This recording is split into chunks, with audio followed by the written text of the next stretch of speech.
Hello everyone and welcome to another Hallyu Season Review. Today I'm reviewing Damage Control. This is published by WizKids. It is a game for 1 to 4 players and takes about 30 minutes to play.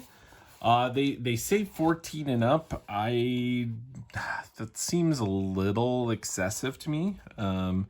There's kind of a lot going on, but I think you could definitely play this at lower age counts, just depending on their experience with games. This is a deck building game, came up with Omari Akil and illustrated by Darren Calvert. Now, superhero theme, really, really cool. The idea here, right, is that after the superheroes have done their thing, taken out the bad guys, you have a mess to clean up, right? And so you have damage control. They come in and clean up all of this stuff.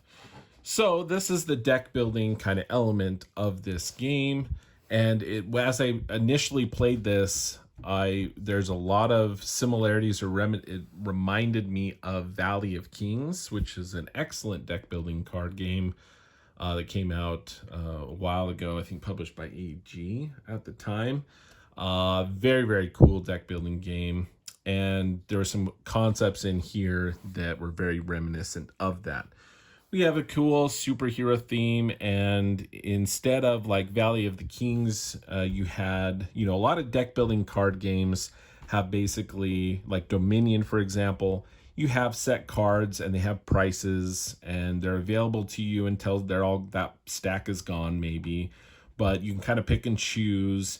And you do that. Valley of Kings introduced a mechanic where it's basically like a pyramid, and you couldn't, purchase or acquire these other cards higher up in the pyramid. You had to start at the bottom, and then they kind of cascaded down into what was available. This one here, part of the setup is you're basically divvy up these cards shuffled, and then everyone just kind of randomly drops these cards into this area that you put together with these puzzle pieces. This is the smallest one for 2 players, and then for 3 players you put in a puzzle piece extra each leg, and then with 4 players you put in all the puzzle pieces. You make a larger playing area, the cards spread out further, right? So in this case, your actions are basically you can flip over, uncover action.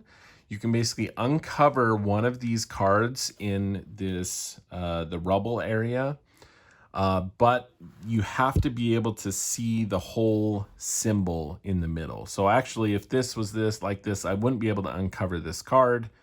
Again, I don't know what it is necessarily, but there's only so many cards to uncover, right? I can uncover this one, this one, this one, this one, this one, and this one, right? The other ones that you see partially, you can't uncover that action. So the uncover action is simply flipping it over. You just flip it over back in the same place. The extract action that you may perform allows you to take one of the cards from the row there, basically, and bring it into your hand. Demolish allows you to get rid of a card from there, and the artifacts we'll talk about. When you get these different cards into your hand, they're going to have different abilities. Maybe you can have another uncover action. Now, in order to do that, you have to pay the cost here. You're going to start with some money or whatever they call these. I can't remember, but the currency of the game, and you would need to spend 1 to be able to play this card. But then you could uncover and you would remove this card from the game. You could also just discard this card to get 1 money at any time. You can do that. The game has really good quality components, actually. We have some good quality cards here, like a little bit of that linen finish on it. We have these cardboard things to remind you and keep track of your cards that you're playing. So as you play through these, depending on the action that you take, so this gives you an option here of, hey, you can do the lock or vault action, or you can do like a collapse type action, which is putting more basically rubble into the field. And depending on what action you choose or whatever, the artifacts go in here. You're utilizing these symbols later on and depending on like what cards you've used. So if one of our basic cards here, construction cards, this is a beginner starter deck card. You can uncover a demo. Whenever you've done that action, it goes in that area.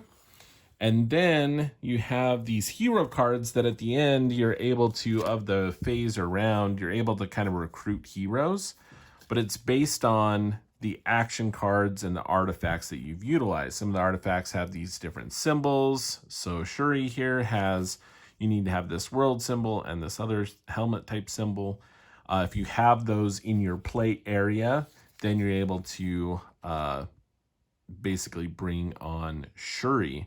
And there's different types of abilities for the heroes. There's activated ones. There's kind of ongoing ones. The activated, basically you would spend 3 money later on and you'd be able to draw 2 cards. And then once used, that's turned to the side. There's immediate action or abilities, so it doesn't cost anything. As soon as you get Black Panther, you'll get 3 money and 2 money if the Wakanda type card were played this turn. There's also end game scoring. You can only have 3 heroes, but what happens is usually you kind of go for these cards earlier on in the game, and then you could later on get another hero for end game scoring more points, and you would basically discard one of the other 3 heroes, and then you would have your 3. That's basically the game, as you're acquiring and playing these cards to also get these heroes. But the artifacts are also worth points. So you have, and I failed to mention, I was going to mention, so the starting decks, you're filled with engineers and construction cards that give you some options: uncover, demo, or with engineering, extract, and uncover. You also have manager cards that are unique and give a little bit of asymmetry to the game. So this one here, you get to do a vault or an extract or draw a card. This one here, you have the vault or extract, but you can also do uncover or a collapse action. Bring more cards in. You can copy the cost, if any, and effect of another card played this turn. So there's some just a little bit of variability with the starter decks. You have the basic engineering construction cards and one of those managers. The game also has just a basic deck of artifacts and characters, and then there's they have different decks, themed kind of decks that you add to the setup. So they have, here they are here. You have the Mighty Asgard deck, the Mighty Mystical Manipulation, the Pym Tech, and Vibranium Synthesis. So you pick 2 of these. You're going to shuffle those in the Rebel deck. You're also going to find the 2 heroes that are specific to those and shuffle those into the hero deck. So there's some variability and, variability to the game as you play with the different artifacts and heroes from those different decks. They have a little bit of different feel to them. So like, I think they specifically talk about those in here as well. Because some can be a little bit more, they give a good example here of, what they basically do. They introduce some new type of actions that happen. So Pimtech has a lot of drawing extra cards, or shrinking your opponents. The Mystical Manipulation allows you to bring discarded cards back. Mighty Asgard cards are more aggressive, direct actions against your opponents.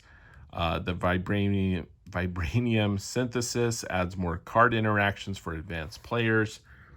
So it kind of allows different feel of the game a little bit, which is cool. I appreciate that. But yeah, throughout the game, you're basically doing these actions to collect these more of these cards. The other thing that you have though is the vault. And so the whole thing and purpose of this, you will get end game scoring points from certain heroes. But when it comes down to it, you have to basically put these artifacts in the vault. And they are worth a certain number of points. Now, artifacts just in your deck at the end of the game aren't going to be worth points by themselves. So you have to be put in the vault. And so there's a balance here, and this is where it's similar to Valley of the Kings actually, is you're acquiring these powerful cards and these cards that are going to help you do things in the game. And so there's a balance though of you also need to spend some time putting those in the vault. Now you don't get that card to do those actions anymore, but you're getting points. And so there's a balance of how to, there's strategy about balancing your deck, about when to vault cards, and going after certain heroes. There's a hero row, and those will kind of rotate out. But yeah, it's really kind of interesting. Whenever you flip over a card, there's a certain unique action that happens. So if this happens, a collapse, you're going to basically take another card and drop it. If it's the same, you're going to do it again, and you might do it a few times. Here we have the plus, and they have the helpful things there that would bring out another character card, and then it would stop there.